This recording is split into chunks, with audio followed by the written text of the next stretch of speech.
खेसारी लाल यादव ने चुनाव हारने के बाद क्या कहा? खेसारी लाल यादव चुनाव हारे कैसे, इसके प्रमुख कारणों पर मैं प्रकाश डालने जा रहा हूं। चूंकि बिहार में कुछ लोगों का इंटरव्यू किया था, उसमें खेसारी लाल यादव भी थे जिनके साथ अच्छी वार्ता हमारी हुई थी। चूंकि हमारा वीडियो देखते थे, पहले से पहचान गए, मैं उसे भी बताऊंगा कि किस तरह से पापड़ बेलने पड़े थे ऐसे लोगों का इंटरव्यू लेने में। हार के प्रमुख कारण क्या है? खेसारी लाल यादव सिने जगत के अभिनेता हैं, भोजपुरी जगत के सम्राट हैं, अच्छे गायक भी हैं, अच्छे नर्तक भी हैं, और उनका चुनाव देख करके लोगों को लग रहा था कि हर हालत में खेसारी लाल यादव की सीट निकलेगी। मैं जानता था, मैंने उन विषयों पर बात भी किया था कि किस तरह से खेसारी लाल यादव कड़े संघर्ष के बीच गुजर रहे हैं।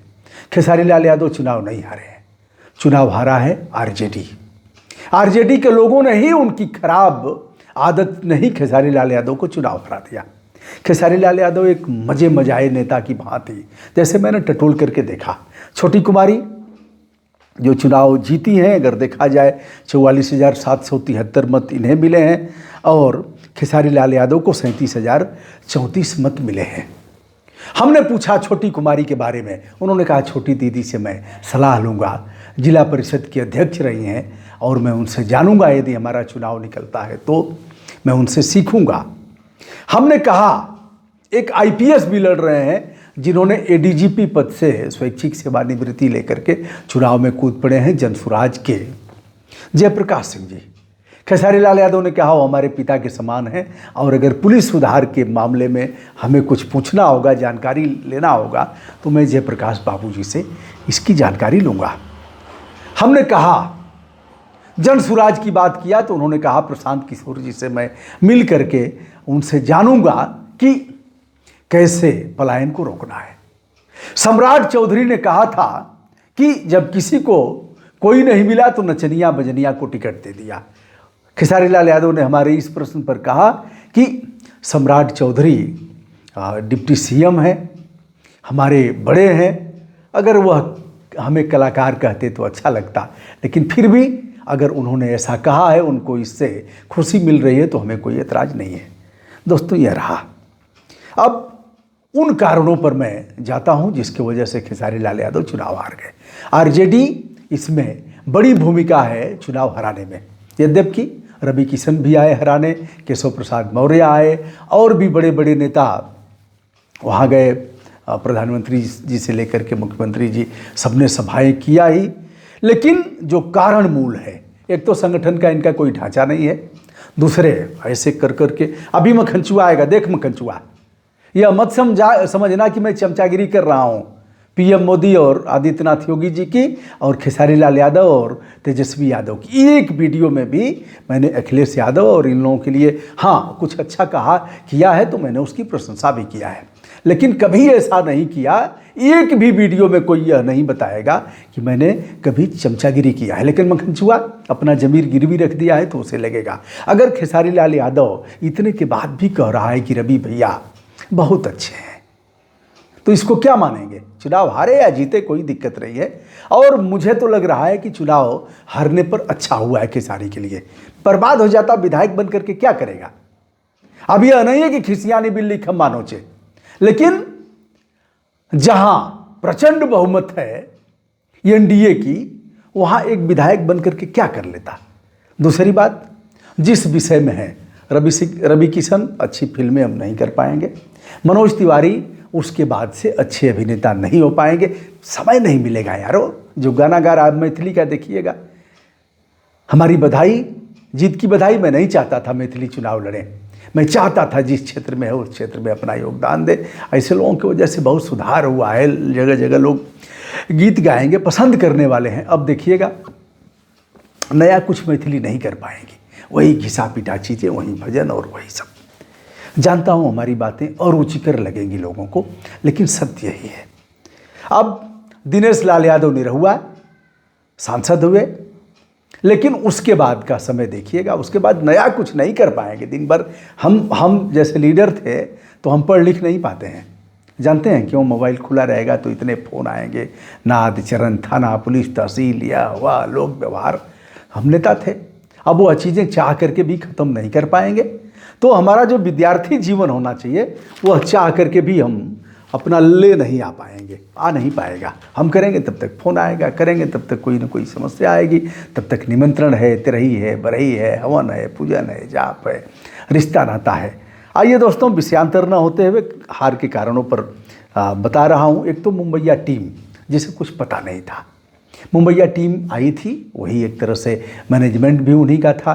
वह समझ नहीं पाए कि कैसे ट्रीट करना है। उनको गाँव का नहीं पता था, उनको अनुमंडल, प्रमंडल, प्रखंड इसका नहीं पता था, कहाँ कार्यक्रम लगना है इसका नहीं पता था। रात तक खेसारी आते रहे होंगे, सुबह फिर भीड़ लगती रही होगी, सेल्फी वालों की लाइन लगती रही होगी, इसी में पागल हो गए। वह नहीं समझ पाए। और संगठनात्मक ढांचा तो कहीं था ही नहीं, आज भी नहीं है। मैं सीधे कह रहा हूँ, न आरजेडी का कोई संगठनात्मक ढांचा है और ना ही समाजवादी पार्टी का कोई संगठन का ढांचा है। ऐसे थोड़े ही संगठन का ढांचा कि जिंदाबाद करें और कूद जाए टेंट से अपने नेता के लिए, यह संगठनात्मक ढांचा नहीं है। उनका पन्ना प्रमुख और कैसे कैसे उनका संगठन, कैसे उनको पता है कि कहाँ वार करना है। इधर तो बंदूक का छर्रा चलाना है, छर्रा कहीं एक आठ ठो लग जाएगा, और उधर राइफल की गोली चलाने का पता है कि कहाँ मारना है राइफल की गोली, और छठी मैया को कैसे याद करना है, कैसे बताना है लोगों को। तो यह था। अब आप कहेंगे 10,000 रुपये ने जिता दिया, जी नहीं। अच्छा, अब फिर मखनचुआ कहेगा मैंने किसी भी मामले में नीतीश कुमार को हमेशा हमने अच्छा कहा। अभी कल एक वीडियो हमने किया था, हमने ये अभी कहा था कि नीतीश कुमार से ट्रेनिंग लें नरेंद्र मोदी। मोदी जी को ट्रेनिंग लेना चाहिए। मोदी जी को माँ को गरिया दिया एक मखनचुआ उधर का, तो मोदी जी सर आंखों पर लेकर के आसमान को उठा लिए। हमारी माँ को, बहनों भाइयों, हमारी माँ को गाली दिया। और उधर नीतीश कुमार को मार दिया, एक ठोड़ा मार दिया 2022 में, पीट दिया चढ़ करके। नीतीश कुमार कहा नहीं नहीं, मारना मत, मारना मत, मारना मत। पूछो दिक्कत क्या है, काहे इस तरह से गुस्से में है। यह अंतर है मानसिक स्तर में नीतीश कुमार और नरेंद्र मोदी जी से। आज कई लोगों का आया, बस अब आप पलट गए, चमचागिरी करने लगे मोदी जी की। अगर कैसे कहूंगा, जो खराब काम है उसको मैं जय जयकार करूंगा।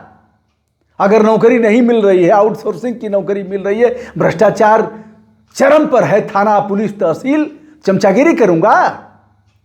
इनकी भी ऐसी की तैसी करूंगा, उनकी भी ऐसी की तैसी करूंगा। ये एक वीडियो में बता दो जिसमें तेजस्वी यादव के लिए हमने कुछ अच्छा कहा हो। कब अच्छा कहा हमने? नहीं कर सकता। लेकिन मैं इनकी भी चमचागिरी नहीं कर सकता, अच्छे काम की तारीफ करूंगा। आइए, अब जो लोकप्रियता खेसारी लाल यादव की थी, उसे वो भुना नहीं पाए। अब भुनाने का मतलब क्या है? ठीक है, आपकी लोकगीत, आपका वह, आप जातीय आधार पर यदुवंशी तो आपके ही है। यदुवंशी के साथ साथ कैसे देंगे अन्य जातियों के लोग? उनका वोट भी अधिक था अगर देखा जाए। वैसे समाज का 90,000 वोट था, इधर यादव और मुसलमान लेकर के एमओआई का 90,000 नहीं पहुंच पा रहा था। जहां तक ब्राह्मण ठाकुर भूमिहार का वोट था। जयप्रकाश सिंह 1,000 से कम वोट पाए, जो आईपीएस अधिकारी रहे हैं, बीआरएस लेकर के चुनाव लड़ने आए। 1,000 वोट भी नहीं मिल पाया, 1,000 में नहीं पहुंच पाए। उनका भी मैंने वीडियो किया, मानसिक स्तर उनका भी देखा। उनके मानसिक स्तर से खेसारी लाल यादव का मानसिक स्तर हमने अच्छा देखा।